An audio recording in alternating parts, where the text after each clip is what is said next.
Hello, good evening, everyone, or good morning, depending on where you're watching us from. I think it's evening in Europe, or even maybe good night if you're watching us from Asia. Good morning, America. Thank you all for joining. Two words about me. I'm Kostya. I'm a co-founder of Hire, which is like we totally confused everyone with two things on the same brand. One is AI note taker for recruiters. The other is a tiny recruitment agency, or rather a collective of product and design folks acting as a recruitment agency. And I'm very happy to see you today. Just a few words about how the stream works. As always, I hope you can see me. I hope it all works. So we should be live on LinkedIn and YouTube. And let's check the chat and comments if we can see you. So can you please use the chat and post just the two words about yourself? And what I'm most interested in is, are you watching us like a candidate today or a recruiter, or maybe you're both? How do you identify yourself today? I'm really curious to see who's in the audience. If you're on LinkedIn, please post in comments. If you're on YouTube, please post in the chat. Sometimes on YouTube, you may need to it might ask you to create a channel in order to be posting, but that's very easy. Just literally one click of a button and you're good to go. And please keep in mind that there is a delay in all the streams. So typically you would see us, we would see your reactions 10 seconds later. So if we react very slow, it's not only because we're slow, but also because of this delay. Okay, I can see that Ilya is neither. It's just HR curious. That's a fantastic self-identification. Thank you. Please post again if you're more on the recruiter side or candidates. I actually thought that everyone is a candidate at some stage in life, but I'm curious to see what's your take on this. In the meantime, let me introduce you all to our amazing guest today. It's Jasmine Christensen. We worked together at Intercom for a period of time. She is head of design and growth therapy. She's a very experienced executive. She worked at Intercom, Dropbox, Udacity, Facebook, Chan Zuckerberg Initiative. Great companies. And what I remember about Jasmine, that she was always advocating for fairness and better chances for everyone, especially for underrepresented groups. So very, very interesting to see how this discussion will go today. Also, I think she's joining us from Chicago today, if I'm not mistaken. So without further ado, let's say hi to Jasmine.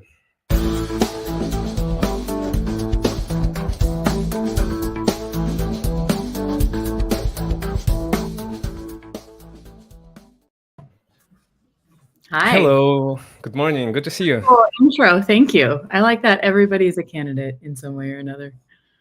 I mean, like, that's my belief at least. Oh, and we see quite a few candidates here. Like Danila identifies as a candidate today. That's fantastic. Funny. It's exciting. Vladimir is a candidate. Catalina has been on both sides and as a designer and part of Hi. That's brilliant. Christina is recruiter and candidate. So yeah, great representation. So far, we have not seen anyone who would say that they are a recruiter only, which is also interesting. But let's see. Yeah. How do you feel this morning? I mean, it is morning, so I'm like this. I'm just starting my day. This is great. I'm in the Midwest. Sun is shining. Ready to have a good conversation. And good to see you, of course, as always. Good to see you too. Yeah, it's 10 a.m., right? Where you are. 10 a.m. Yeah. So it's not that early, but when you're work with bunches of time zones, it depends on you start your day at different times too, with that flexibility that we have now.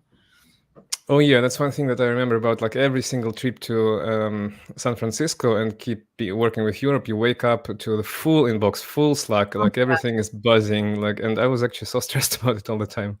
But then the end of your day, then it's nice, like open working time, because for us, it was like folks in Dublin and London had gone on to their families into the rest of their days, and then you'd get nice blocks of working time. So yeah, remote work has done really great things for flexibility for sure. Cool. Yeah, that's right. Let's start then by may I just ask you to super quickly introduce yourself? I mean, I kind of said a few words, but if you want to add anything, what it is you do these days? Yeah. So I'm working for a startup right now of about 300 people called Grow Therapy.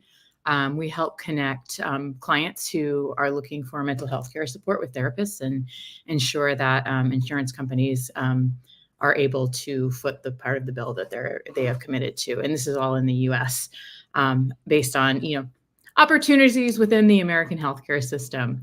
Right now, I'm leading product design, research, content, and I've also taken on brand, which is a fun new learning for me. I came up in brand, but also just to lead a brand team is something that's very different and requires me to get back into creativity and more of a market sort of growth side, which is really fun and like muscles that I'm really enjoying developing and stretching. So yeah, happy to talk about recruiting from, the candidate experience from like where we were years ago. And of course, within your leadership or IC career, you're always learning and growing and reforming practices and opinions. And so I'm excited to have this conversation and kind of like reflect on my perspective and how it's changed.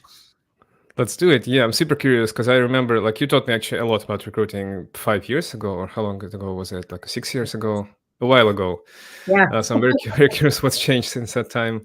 By the way, how would you identify yourself? Are you more of a candidate or more of on the recruiting side these days?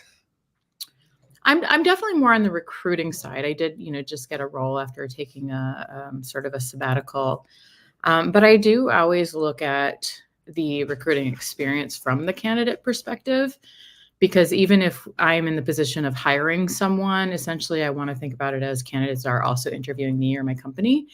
And the best fit is not necessarily a cultural fit, but it's when someone's strengths and what they want to learn match up with the company's needs, and how to get, it's like a better together thing, how a candidate and a company or a candidate and a manager can come together to make that need, fulfill that need on both sides, and then sort of like build up a multiplier of impact through filling that role.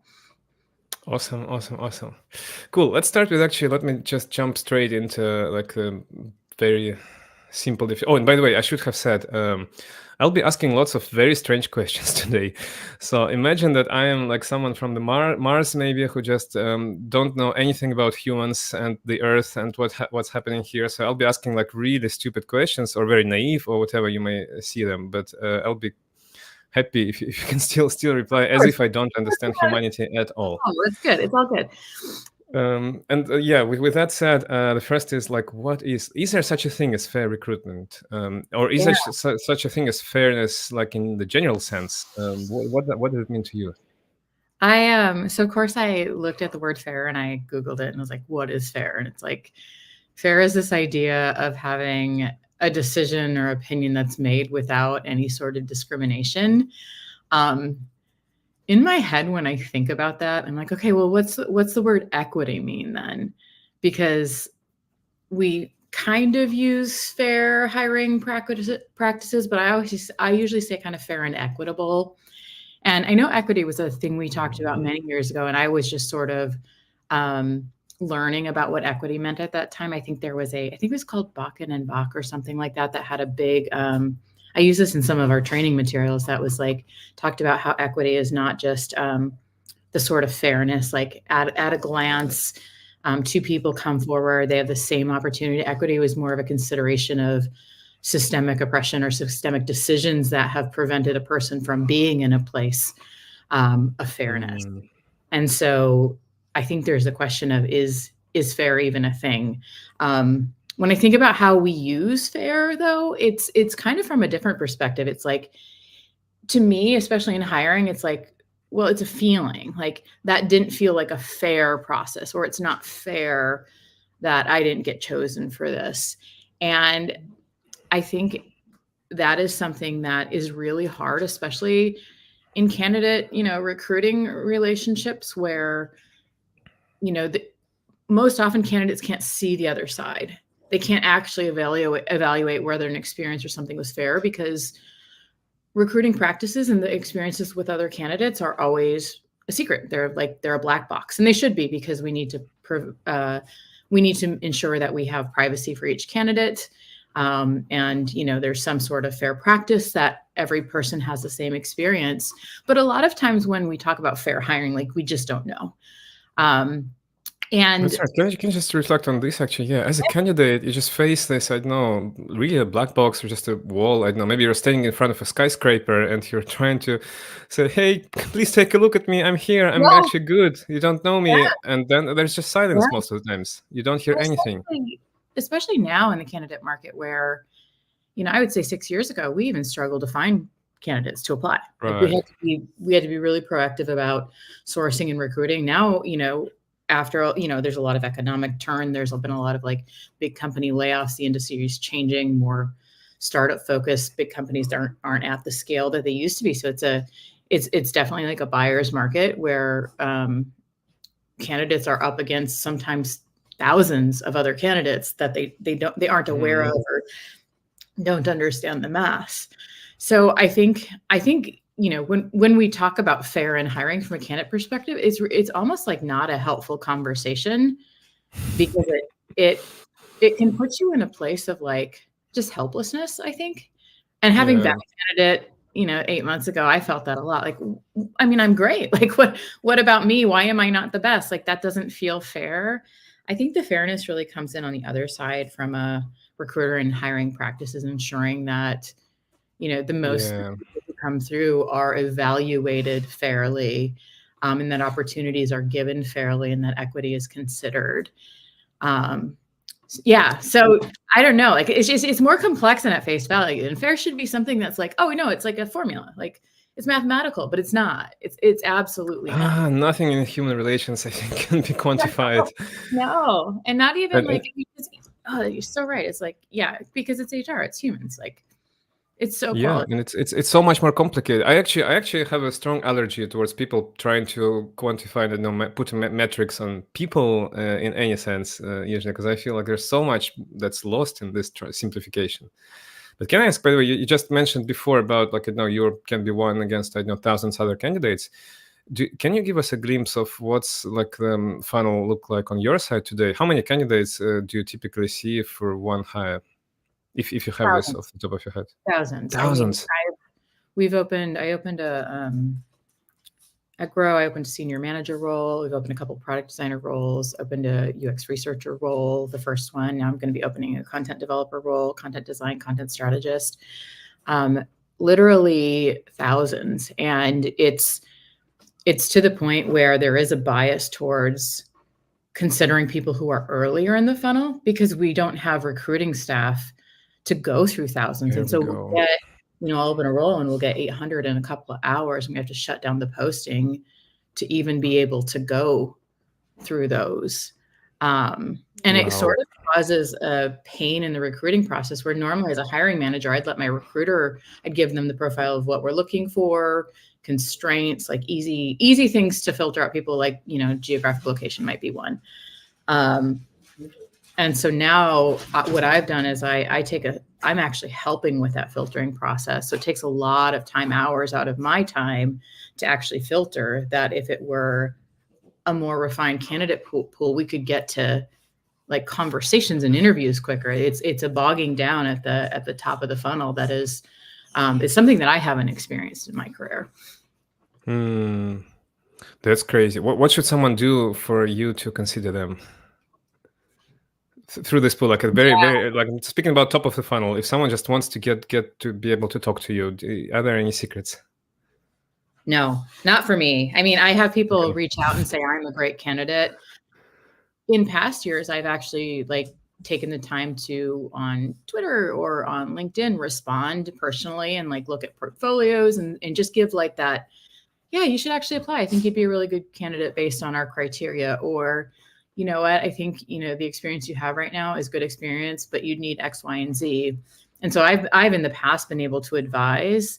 I can't even respond to the amount of LinkedIn inquiries or DMs that I get. And it really does come down to in the application process, are you qualified? And this is counter to what I would normally say. Some of the people who are applying that are clearly not qualified, and in this, and Right. sometimes there are people who come from European markets who it says US only. Like the time it takes to go through, and not to say there's not talent out there, it's just like, the W-2 situation, like it's just not a qualifier. Or if someone, if I'll say you need UX UI experience and they have brand experience or a writer, there's almost a scenario now where I'd like to say, actually don't qualify if you're not, or don't apply if you're not qualified. But of course that, we want to give people stretch opportunities and give them an opportunity to stand out or take a step up. And so it's really counter to what I want people to experience. But in order, isn't it such a thing? Like, correct me if I'm wrong, but I thought it was very typical or more typical for male candidates to apply even if they don't fully qualify, and for female candidates to only apply if they really, really fully qualify. So even that creates like a, I don't know, bias and non-equal distribution of applicants. I don't know. I think that is one of the first things I learned was to not look at gender. So I'm not tracking gender data right now to see applicants. So I don't know. It could be still. I think there's also just like the general, if you're looking for a role, the general advice is to apply everywhere, right? So I think that might apply to everybody right now, or that might be magnified. It's just like there's so many candidates looking for roles. Interesting. Okay, just before we go further, folks, I can see that someone is still watching us, which is great.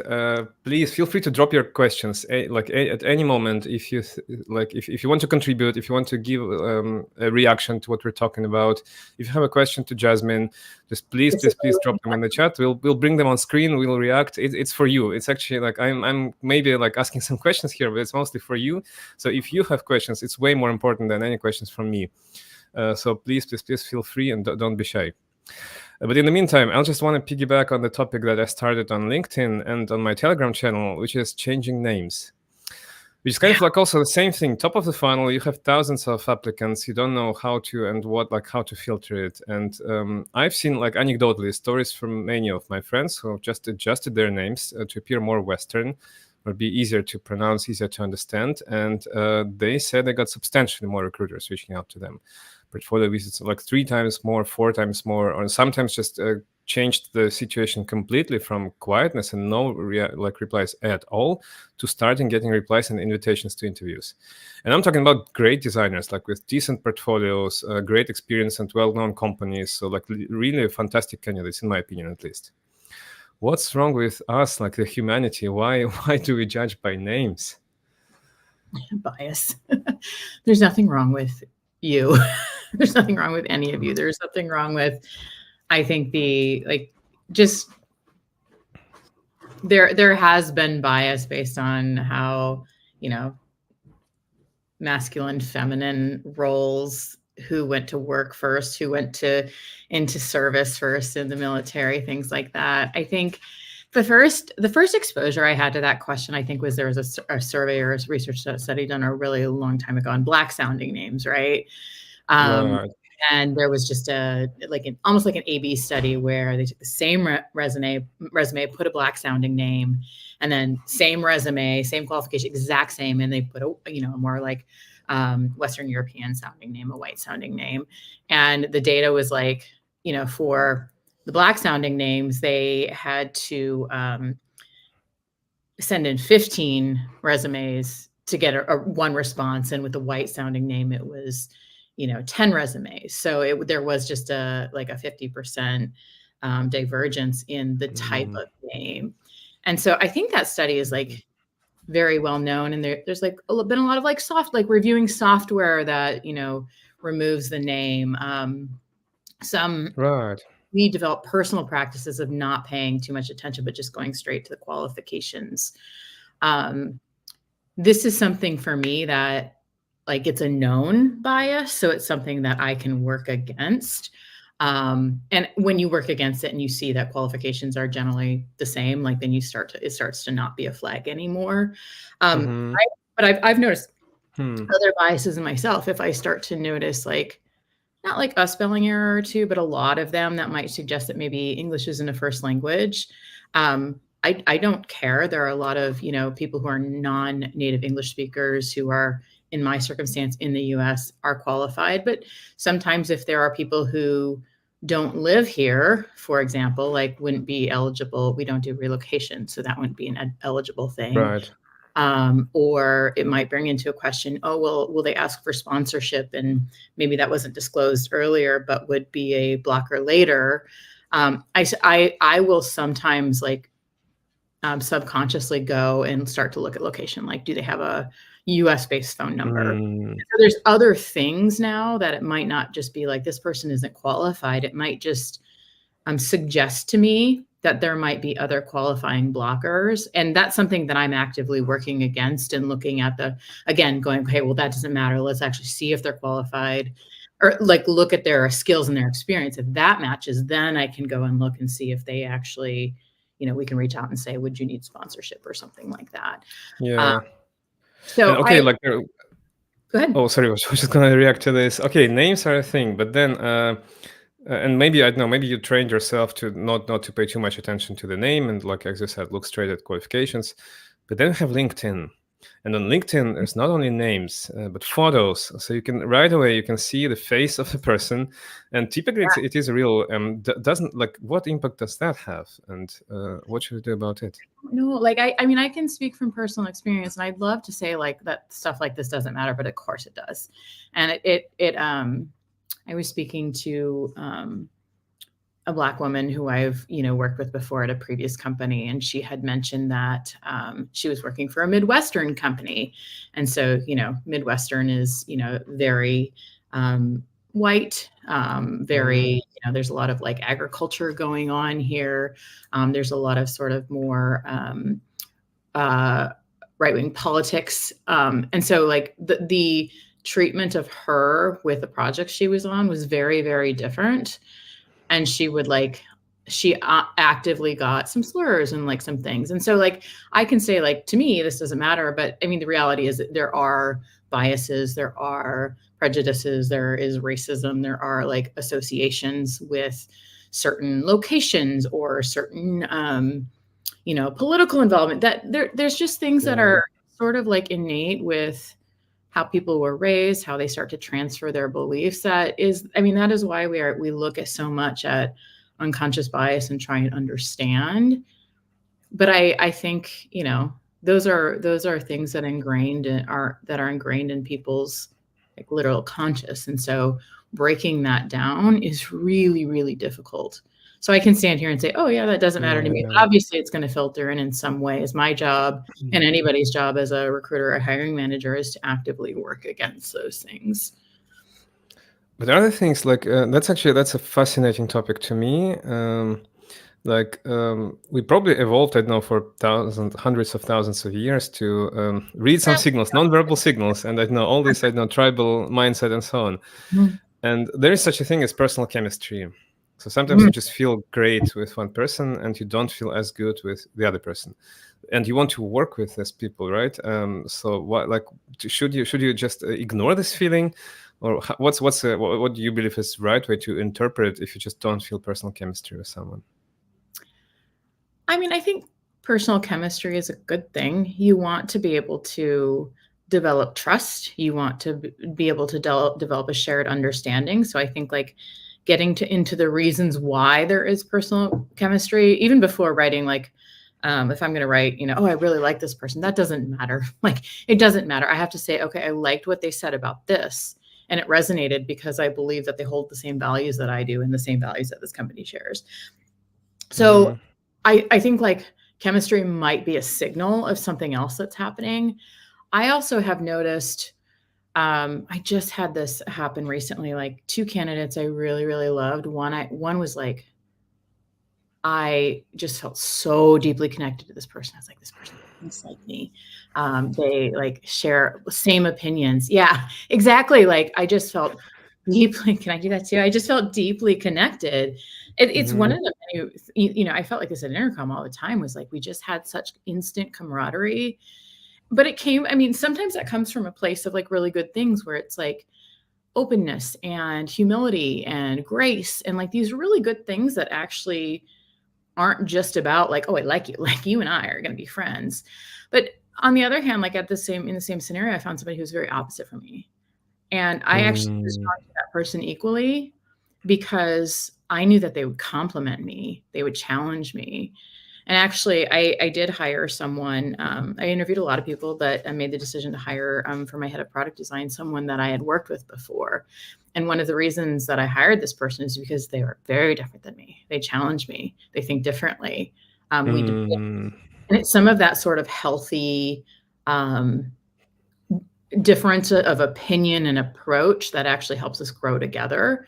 And so I think it's when you have chemistry, it's important to ask why, but also say, are we going to be a multiplier together, or are we just going to, like, do I need somebody who's going to say the same things as me? Sometimes if we need to like build a belief around X, sometimes I'm good saying that. I need somebody else who's going to say something else so that we build a culture. So it all depends on sort of like what's behind that chemistry and what they would be bringing Yeah. to your partnership, the team's partnership, the larger organization, those sorts of things.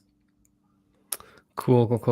Great. Let's take a question from the audience. Danila is asking, what red flags immediately make you skip a candidate? I'm assuming it's like same. I'm assuming it's still about top of funnel, but so we're not talking about interviews just yet. But if you just look at profiles and Yeah. resumes, I mean, I think qualifications are important. I think there's another question. Paul used up what stops growth therapy to hire people outside of the U.S. yeah. That's another relevant thing. Was like I first actually, and this I'm not speaking for growth therapy, but just U.S. companies in general. The benefits package, the things that we can offer from a W-2 perspective are much better for the local country that you're in.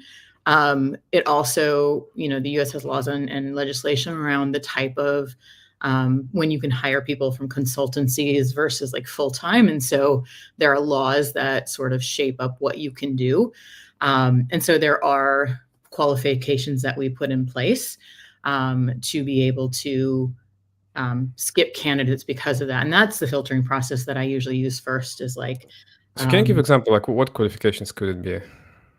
So yeah, US based would be one. Mm-hmm. Sometimes I'll say, especially because I'm in a design world, if I was hiring for a brand role and I said this is somebody who must have marketing experience, not UX UI, not product experience. Okay. Immediately disqualified anyone who has UX UI exclusive experience. Same thing for the researcher. I was like, I need somebody who's been a full-time researcher. Have not been a full-time researcher, was a product designer, maybe did some research. That's not what I'm looking for. I'm looking for someone who is experienced in the practice. And so Right. I'll build those requirements first, and then that's the filter. They're not red flags per se, but it's something that allows me to get to the qualified candidates so I consider. Mm-hmm. Mm-hmm. There's other things. I'll build profiles, which actually helps me like understand who may be leaning more towards qualified, which helps us understand like what might be behind something. So for example, I'm looking for a content developer. It hasn't been posted now, but I'm looking for, a content developer.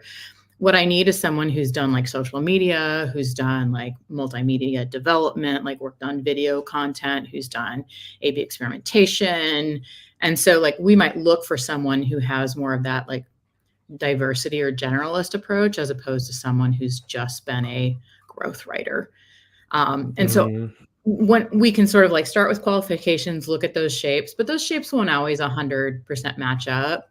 I think honestly, to Daniela's question, the red flags usually show up more in conversations than they do in portfolio. Oh, okay. But then let me then reopen this, or maybe I even misinterpreted the question. Maybe the question was about that. So can you give an example of a couple of red flags that may happen in the conversation, and you'll just immediately disqualify the person in your head?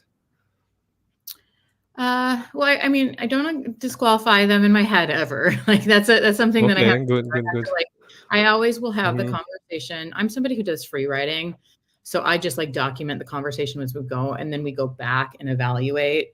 Red Mm-hmm. flags are sort of those things where it's like, ooh, this could be really bad. I've had a couple of those. I look for things like just things that wouldn't be good in our culture and or meet up with our values. So someone who, we have a value of humility and kindness. And even when it's hard, and if somebody talks about a scenario where, they put a lot of blame on someone, or, just said it wasn't my fault, or, I failed because of other people, that's probably not showing the humility and kindness and like collaboration that we would want. Another one might be, I've interviewed managers before who have said, some negative things about like just their female employees. And, like, oh, she wasn't ready for this role. But I noticed that the pattern was always like, the males they spoke about were like, oh man, they were amazing. But the females were like, yeah, she just couldn't hack it. And so there's sometimes signals of how people are talked about that might speak to bias or exclusion or lack of psychological safety. Sometimes those are the softer things that come up because they are biased, they're cultural, there's not quite kind of black and white. And so I think my reaction to red flags and in the conversation is not that I'm like, oh, you're done, you're out. I have to say, okay, tell me more about that. Like, what did they do? What did you do to support them? So the red flags give me an opportunity more to dig in and see if there's either a positive rationale behind that or if there's a pattern behind that. So I actually have data to make a decision. Right. The conversation. Right. Is there ever a situation when you, I don't know, just 5 minutes in an interview and you understand it's definitely not a match? What do you do in this case? Or is it never a case and you'll still go through the full script and document everything? I mean, actually, that's a good question. I think there were times when I was at Udacity and we were interviewing interns that I actually would stop the interview. Even stop the interview, like yeah. Well, wow. I mean, there were times where it was an internship, it was a learning experience, but they were also needed to contribute. And I decided at that time it was better for them to get coaching from me. Like, and so I would say, you know what, listen, I think this isn't a fit. Like, and let them have their reaction, let them be sad, upset, and then say, can we talk about like how you might approach this in your next conversation? And then give them context on either A, what they might look for, B, what they might look at to supplement what they presented. I don't do that anymore, especially as I interview more senior roles. I think now it's, there are times where I'm like, oh, this person was not qualified. I still go through the interview and give them an opportunity. But I interviewed someone for a researcher role and it was a hard no. But I still went through the script. I still went through it. Like there's always a chance somebody could redeem themselves. I think, the more you interview, the better you get at pattern recognition and understanding how these usually go. But it's still not up to me to make that assumption. And that is why we have interview scripts. That is why we have like processes that we follow, is to ensure that everyone who gets to a certain point has a fair chance. Right. And did you say like a little bit earlier that you take notes manually and you try to document everything that the candidate says? I free write. I am somebody who just has like notes, just like wow. And it's just I have an ADHD brain, and so it's hard for me to sometimes remember. And I know I am flawed in the pieces I remember. So just by documenting it gives me the opportunity to not process in conversation, but just make sure that I'm capturing the responses. And then I'll go through those after the fact and look. I write I don't know if this is interesting to people, but the way I write my expectations, I write a question and then I write what I call look fors. And those are the types of things people should be talking about. And if I don't get those things, then it's my job to guide towards those things. And it's the response to those that is either qualified, not qualified, good, bad. And so that way, if I hear those responses, then afterwards I can go back to those questions and do the evaluation. Sometimes when interviewers interview you, they just do the raw notes and make the decision. I think there's a critical point where we actually have to say, oh, they said this. How does that translate to the needs, to the expectations, to the level of expertise, that sort of a thing? Right. Well, this was not planned, folks, but I'll use the opportunity to just say this thing. You should try higher. we'll talk about separately because we take notes automatically, and it actually frees you a little bit to focus more on the candidate, and then you get like all the same things, including highlighted look force and everything. But yeah, Mhm. that was not planned. Sorry about that. I didn't want to interrupt actually with that, but just couldn't resist from speaking. Um, let's talk about in general your approach. And so we mentioned a lot of things about, I don't know, how you look for the full pool of candidates and what you do during interviews. But in general, what have you learned are D&I table stakes and best practices when it comes to hiring? So if we want to try to create like a level playing field for everyone, Yeah. what should people consider? Asking from a Martian point of view. Yeah, Martian point of view. Well, DEI has three things: it's diversity, it's equity, and it's inclusion. I think diversity to me means that within the pool of candidates that you will consider for a role, and you can look at this pool in different stages as the people who apply, or you source and have them apply, the people that meet a hiring manager round, a full round. It's good to look at all of those stages, but the way I tend to look at it is we generally want to have the representative of our teams, but to get there in each of those steps, you want to have the diversity of the communities that you live in and the communities that you serve. And so you can look at like benchmarks of the US, how many, when we look at what we call underrepresented minorities in the United States, it tends to be Black people, Latinx, Latino communities, people from Latina communities, Native Americans. And so you kind of, if you have the right sort of data pipelines, you can, and people are, opting into those metrics, you can see, are Mm-hmm. you looking, are you considering the right body of people? And I think that's to me what diversity means. It really means that along each of those stages, the opportunities are there. And sometimes that does mean that you have to go out and source and encourage people from underrepresented communities to be able to apply. Obviously, equity, we talked about fairness and equity. We could think of that as making sure that everyone has equitable opportunity. And then inclusion is really about making sure that there's psychological safety when people get into your interview, experience, the candidate experience, and or into your company, that they have psychological safety, that they are able to see people who are like them and have the same identity characteristics. Sometimes I'll look at interviewing panels and say, "Oh, are we all white females? Like, do we need to Right. out with some males? Do we need to ensure that we have people of color represented in our pipeline? Because our company is very diverse. Like, let's ensure that that is shown and people feel safe and people feel seen and comfortable." So I think those table stakes are generally like looking at those things and evaluating how we can ensure those things happen. One practice that I have is, just ensuring a great candidate experience. It doesn't have to do with a specific race or gender or anything like that, but ensuring that just there's a general good candidate experience. When we were on site, it was like, make sure people have bathroom breaks and get to eat. Now it's just like, oh, make sure you give them the lay of the land and understand, this is the 45 minutes. Here's what I'm going to ask for you. I like to tell Mm. people what I need them to talk about.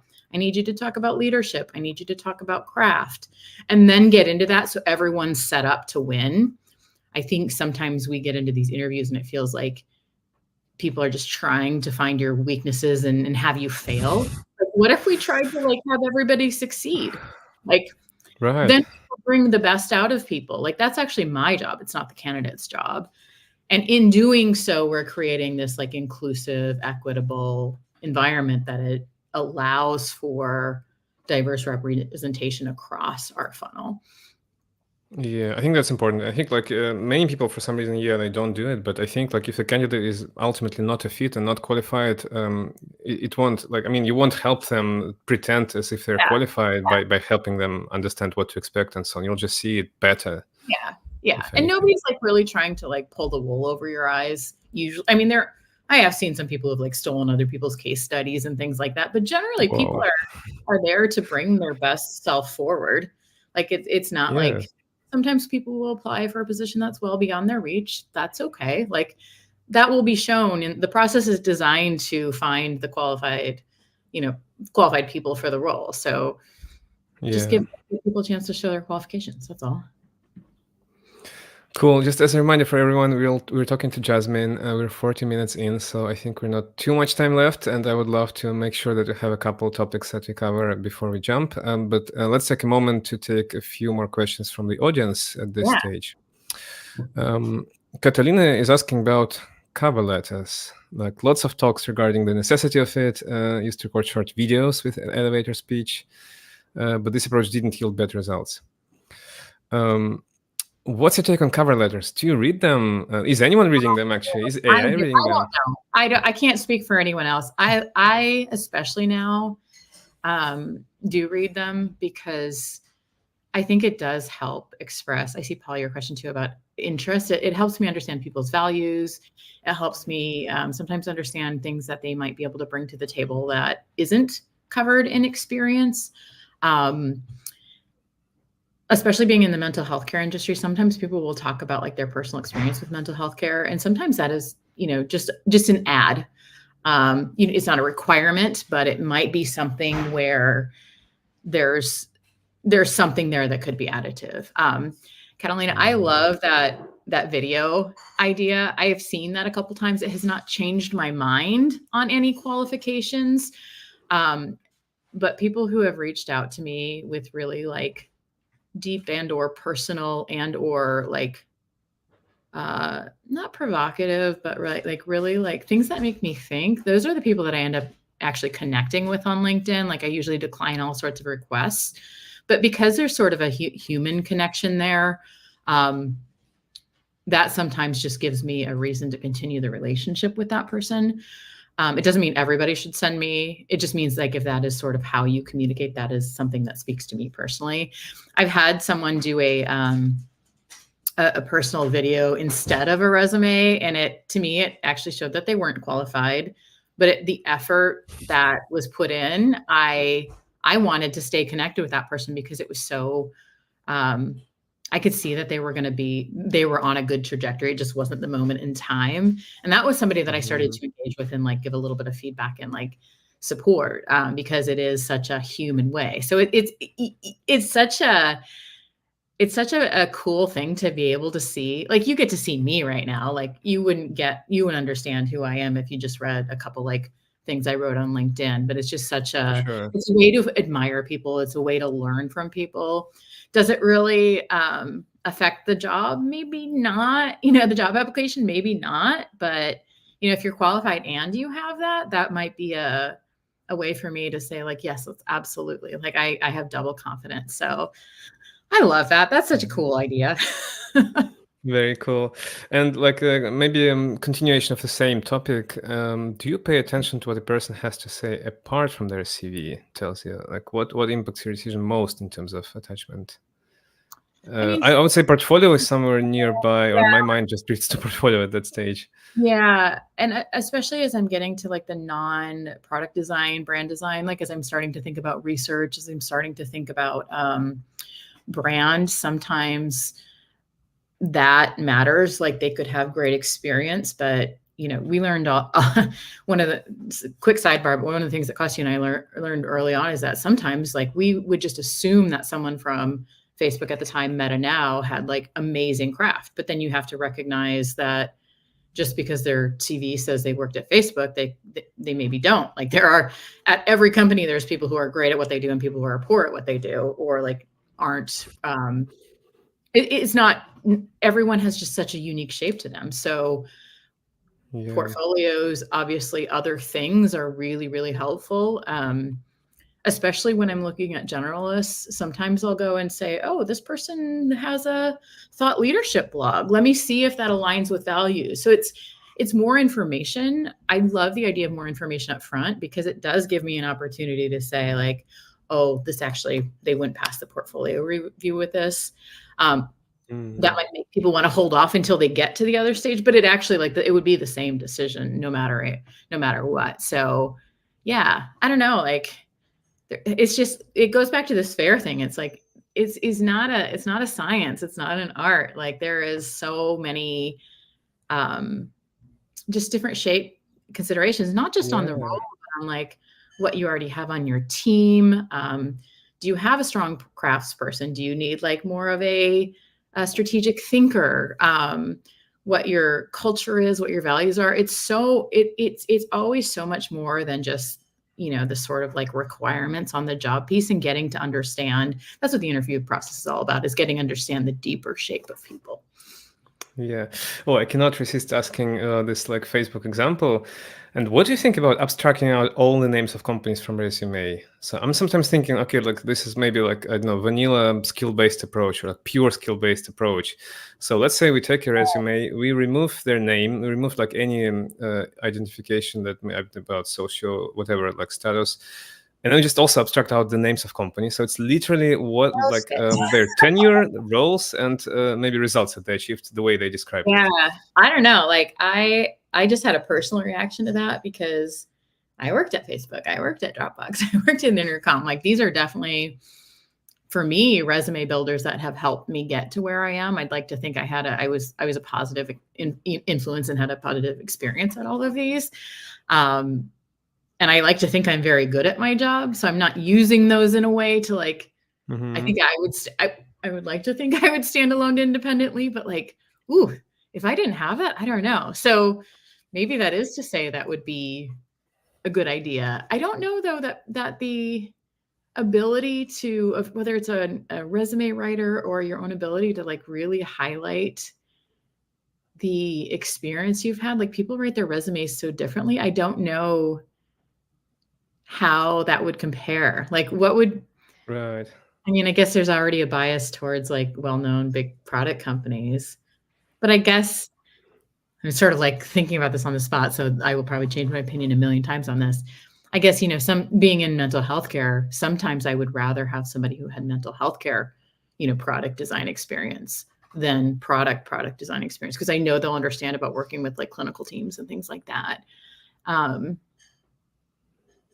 Yeah, I don't know. That's a good one. I didn't think about that. Interesting. Let's reverse it. So if Yeah. you're a candidate and like many companies are looking for A players, whatever, Mhm. there's all this, I don't know, Netflix culture, and I'm sure you know a lot about it.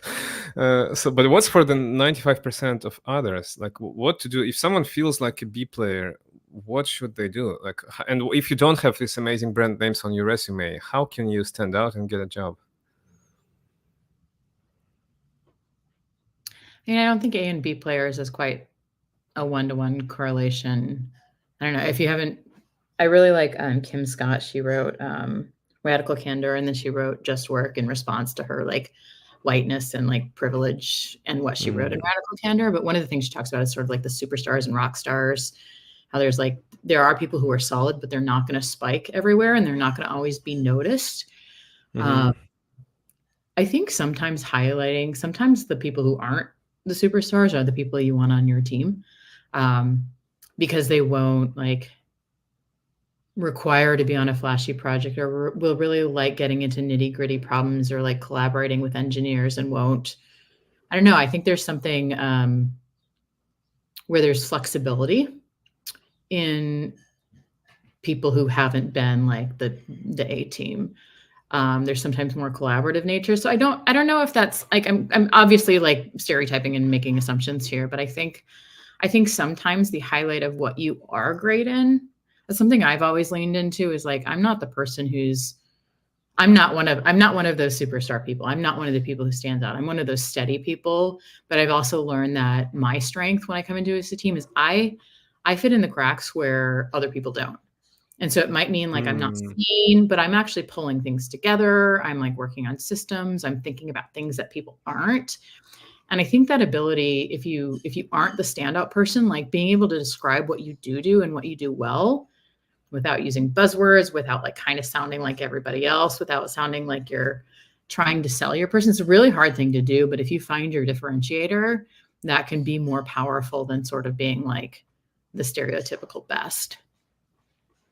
I like it, and like I personally probably also have an allergy towards buzzwords and frameworks and all this. Like, there's so many things that people try to mention to try to look smarter, and in my opinion, it's kind of the opposite. But okay, that's maybe my bias, but biased against experts.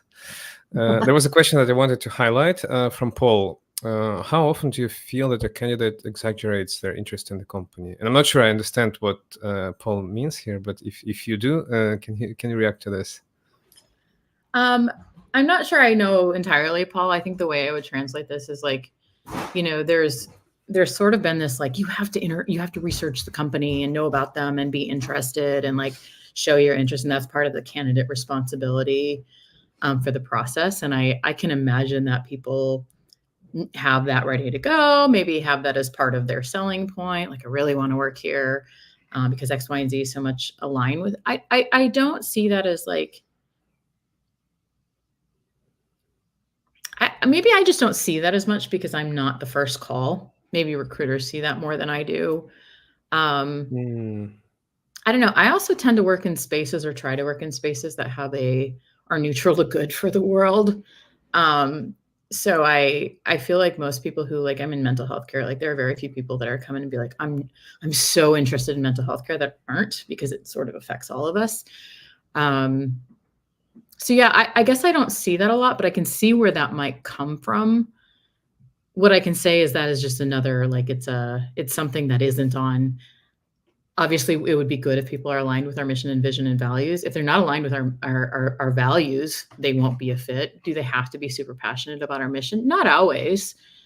And it's not really a requirement. What I do want to see is that they'll raise the bar for what we do, that they'll help us develop our strategy. And so I don't think that it's often that we find people that are at odds with that, but are kind of hiding that.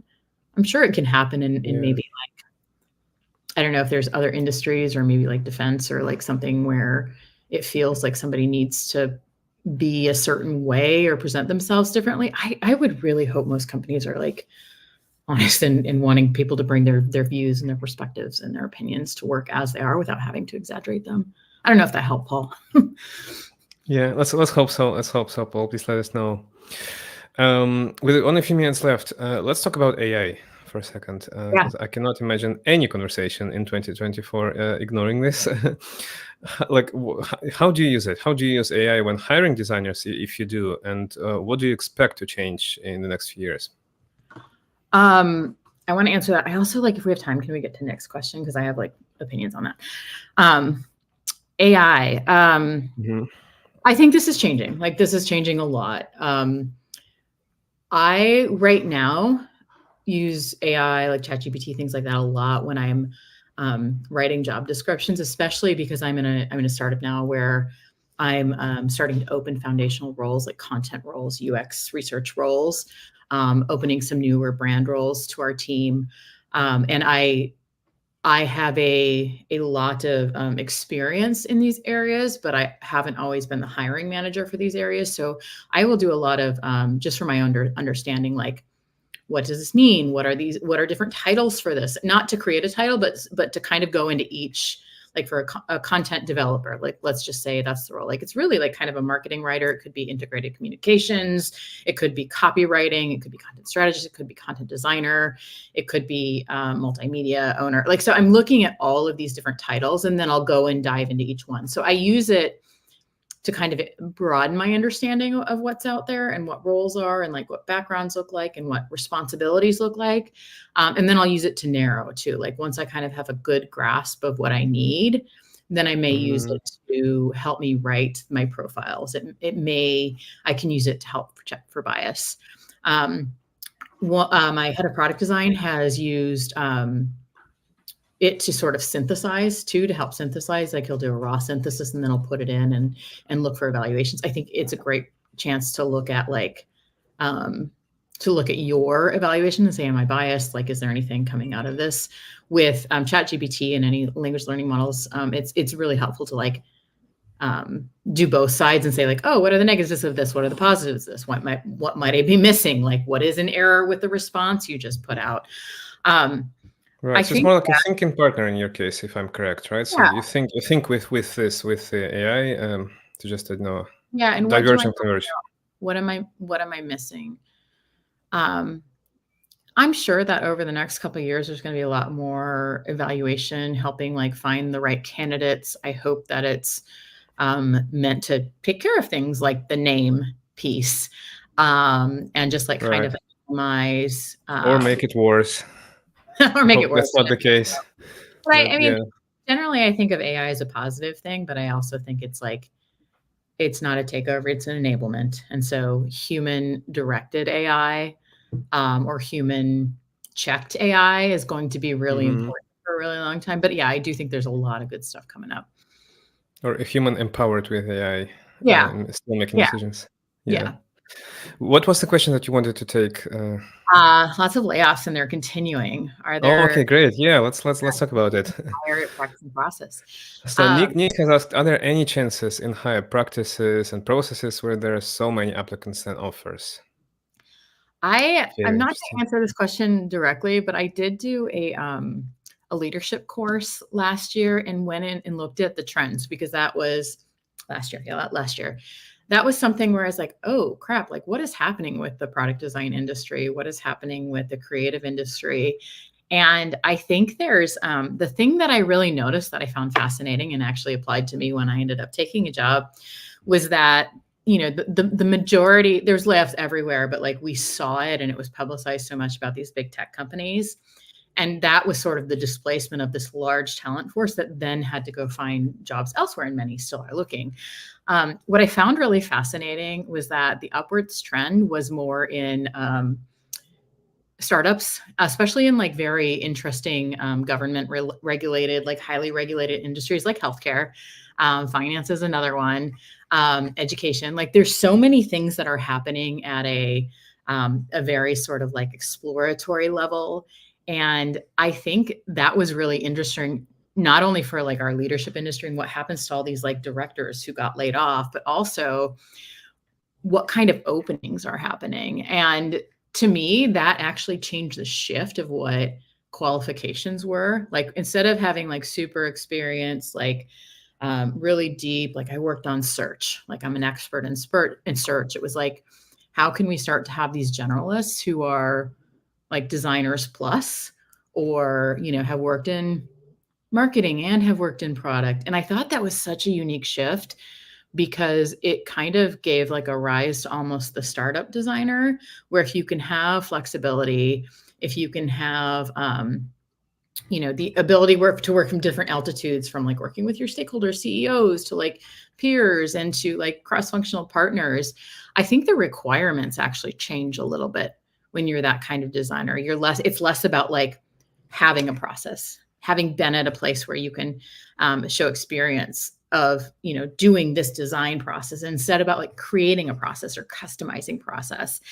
And I think that different profile of designer actually is probably going to popularize more, and therefore change what people are looking for in the interview process. And so I find that really interesting because I think there's more spaces for more diverse profiles of designer based on what that company needs, because we're getting into like non-tech driven spaces where tech is an enabler. And I think that is actually like really interesting for candidates to go, oh yeah, I do have a unique thing, or like I didn't have that like 40,000 person tech company experience, but I have this, and like, where does that fit? So that to me is such an exciting like diversification of what a designer is, and gives such more opportunity across like spaces that weren't idealized in the way that like FANG companies were. Very, very interesting. Oh, and can I just get your opinion on the like similar thing? I've heard anecdotally that many more companies are now looking for managers, for example, who also have hands-on experience and craft experience, and not only just people manage, because that was Yep. very important in the era of hyper growth, when I know during COVID times when many companies just grew and scaling was the only thing that mattered. So like classical people managers who can scale up processes were in demand. But now it's much more like back to craft, back to details, go deep on Yep. details. What's your feeling on this? I love it. I love it. And I'm somebody who is pretty resistant to that hybrid manager. I think what I have realized, I'm a senior director. I'm very hands-on. It doesn't mean that I own a product space, but it means that I will get in and I will like help write an interview script, or I will jam and create mock ideas, or I will lead a brainstorm session. And I am the way I like to think of it is I'm working at different altitudes all the time, but I'm also working at different time horizons. And sometimes when I can have control of like, say, where we should be in 2 to 3 years, I can better inform or direct or participate in the work. And I think that was something that a lot of people were resistant for, but I always have sort of taken the approach of like, before you get into leadership, you should be an excellent craftsperson because you will need to guide. Right. And now when people have gotten hands off and are struggling to get back hands on, like the reason I love this is because I continued to stay close to the craft. I continue to really deeply understand product design research, all of those things. It's actually really fun. Like that is the thing, especially when you're in startups and you're like, oh, we're building something together. Like you've just expanded your skill set to those altitudes and to those horizons, but being able to jump in where you're needed. I think that is something that not everybody is capable of doing, but as we are practitioners and most of the candidates on this call, it's like that. Think about that. Like those are the things that you want to continue to stretch and not let go of, because especially in being in non-product tech companies, like you can add so much value by covering any space that's needed. It's flexibility. It's so important. Cool. No, that resonates so much, and I feel this a lot. Like now, building a tiny company where I'm like, after years of managing, I'm now designing things in Figma and enjoying it so much. Yeah. Cool. Well, Jasmine, we're on time. So thank you so much for coming. It was a great pleasure talking to you today, and thank you to all folks who asked questions. You can also say some kind words to Jasmine in the chat if you want. We'll see them 10 seconds later, but hopefully we'll still see them. Thank you so much. Have a great time and chat soon. Okay. Thanks, everybody.